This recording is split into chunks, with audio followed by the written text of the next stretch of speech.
जब भी इलेक्ट्रिसिटी का काम होता है ना, तो एक नॉर्मल घर में और एक बड़ी कॉमर्शियल बिल्डिंग में दोनों में बहुत ज़्यादा डिफरेंस आ जाता है। तो जब भी आप किसी कॉमर्शियल बिल्डिंग या फिर ऐसे एरिया जहाँ पे कि जो इलेक्ट्रिसिटी का काम बहुत ही हैवी लेवल पे होने वाला है ना, तो उस टाइम पे आपको कुछ चीज़ें जिसका कि आपको ध्यान रखना चाहिए। लेकिन उससे पहले मैं आपको बता दूँ कि कॉमर्शियल बिल्डिंग जब मैं कह रहा हूँ तो मेरा मतलब है शोरूम्स हो गए, मॉल्स हो गए, restaurant, hospitals, office, hotels, warehouses. तो इसके इलेक्ट्रिकल वर्क में आपकी सेफ्टी, एफिशिएंसी, कंप्लायंसेस, इन सब का आपको ध्यान रखना होता है। तो एक एक चीज को एक्सप्लेन करूंगा विद एग्जांपल। Load calculation. तो अगर इलेक्ट्रिकल वर्क शुरू हो रहा है तो टोटल पावर डिमांड के पहले कैलकुलेशन करना जरूरी है। एग्जांपल के तौर पे एक ऑफिस है 1000 स्क्वायर फीट का, उसमें 10 कंप्यूटर लगेंगे जिसमें जो कि 1 किलोवाट लेंगे, 5 एसी है डे टाइम के तो 6 किलोवाट हो गए, 20 एलईडी लाइट्स है जो कि 1 किलोवाट लेंगे, और प्रिंटर, राउटर्स, पेंट्री, अप्लायंसेस मिलाकर 2 किलोवाट हो गए, और मिसलेनियस इक्विपमेंट 1 किलोवाट, यानी कि टोटल लोड आ रहा है 11 किलोवाट का। सबसे पहले तो पावर डिस्ट्रीब्यूशन के लिए आपको सेपरेट सर्किट बनाने, 3 फेज सप्लाई का यूज करें ताकि वोल्टेज फ्लक्चुएशन कंट्रोल रहे। पावर बैकअप के लिए 5 से 10 केवीए का यूपीएस और 20 केवीए का जनरेटर इंस्टॉल करें।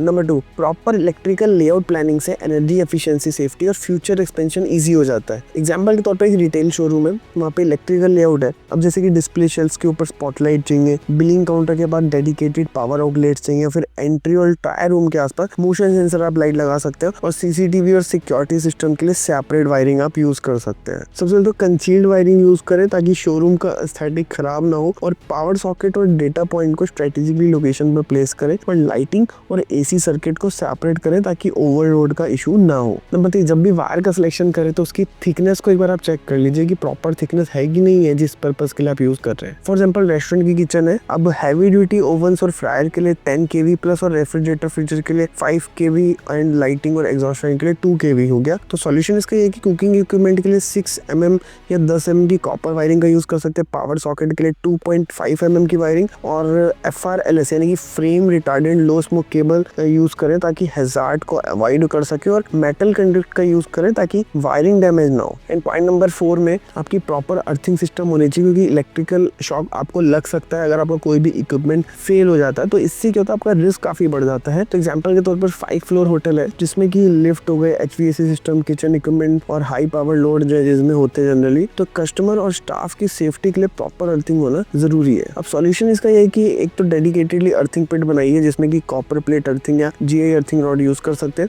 लाइटिंग एरिस्टर इंस्टॉल करें ताकि बिल्डिंग को लाइटिंग स्ट्राइक से प्रोटेक्शन मिले, और लिफ्ट्स के लिए आपकी सेपरेट अर्थिंग होनी चाहिए। एंड फिर फिफ्थ नंबर पे आपको MCB, RCCB, MCCB और ELCB का यूज करना चाहिए जिससे कि शॉर्ट सर्किट और ओवरलोड के रिस्क को अवॉइड करा जा सके। फॉर एग्जाम्पल जैसे हॉस्पिटल है, तो हॉस्पिटल के ICU और ऑपरेशन थिएटर में कंटिन्यू पावर सप्लाई होनी चाहिए। इलेक्ट्रिकल फॉल्ट होने पर इंस्टेंट ट्रिप हो सकती है, और इसमें MCB आपकी लाइटिंग सर्किट्स के लिए यूज करती है, RCCB आपको मेडिकल इक्विपमेंट के लिए यूज करी जा सकती है, और MCCB आपकी हाई लोड सिस्टम जैसे कि AC और जनरेटर लिफ्ट के लिए यूज करी जा सकती है। और ELCB इसका पूर्ण नाम है अर्थ लीकेज सर्किट ब्रेकर, और इसका use basically leakage current detect करने के लिए यूज करा जाता है जिससे कि फायर हैजार्ड ना हो। फिर छठे नंबर पे आप ऑटोमेशन का यूज कर सकते हैं। फॉर एग्जाम्पल शॉपिंग मॉल में आपके commercial area, parking area, walking area में आप मोशन सेंसर बेस्ड लाइट का यूज कर सकते हैं। फिर इसके अलावा शोरूम के लिए डिमेबल लाइट्स का यूज कर सकते हैं, इमरजेंसी लाइट यूज कर सकते हैं जो पावर कट होने पर 3 घंटे तक चालू रह सके। फिर 7 चीज जो कि आपको कॉमर्शियल एरिया में ध्यान रखनी चाहिए वो है पावर बैकअप और जनरेटर सेटअप का। इसमें आपका UPS का बैकअप होगा जो कि 1 से 2 घंटे तक आपका सर्वर चालू रह सके, और ऑटोमेटिक जनरेटर्स हो जो पावर फेलियर होने पर तुरंत स्टार्ट हो जाए। फिर नेक्स्ट, अगर आप HVAC सिस्टम लगा रहे हैं अपने कॉमर्शियल स्पेस में, तो 3 फेज पावर सप्लाई आपकी HVAC लोड के लिए होनी चाहिए। एंड स्मार्ट मीटर्स और BMS यानी बिल्डिंग मैनेजमेंट सिस्टम जो एनर्जी को मॉनिटर कर सके। फिर इसके अलावा वोल्टेज स्टेबलाइजर और पावर कंडीशनर लगाएं जो कि सिस्टम को डैमेज ना होने दें। तो ये कुछ पॉइंट्स है जिसका ध्यान अगर आप रखते हैं अपनी कॉमर्शियल बिल्डिंग में, तो आपकी बिल्डिंग जो है वो काफी हद तक जो है वो